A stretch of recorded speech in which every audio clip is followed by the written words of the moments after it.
रुसले. नको नको रुसू. मग मला नुसतं प्रत्येक गोष्टीवरून खवळत राहायचं. खवळत राहायचं मग तू करते तसं. काय केलं मी आता? थोडासा उशीर झाला, थोडं समजून घ्यायला पाहिजे ना. मग समजूनच घेतोय ना आतापर्यंत, त्याच्यामुळे टिकलंय आपलं झिंगाट. झिंगाट नाही. नवरा नाही न्यायचा खरंच माग तुझा? नाही तसं मी सांगून आले ना, पूजाकडे चालले. तो जायचा नाही तर पूजाकडे तुला बघायला. नाही जायची. विश्वास तसा जिंकलाय मी त्यांचा. जिंकलाय आणि पार विश्वासाला घोडे लावले.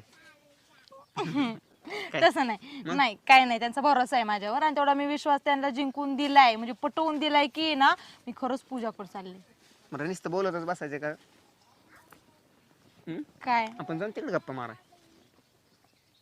नको, असं काळजात धडधड धडधड होते. माझ्या ठक ठक ठक ठक होते. काही पण खरं म्हण, तू लाजलेलोच भारी दिसते का तू? हा काय पण नको फेकू. फेकतो कशाच तवा? खरं सांगतोय. चल मकात आपलं गप्पा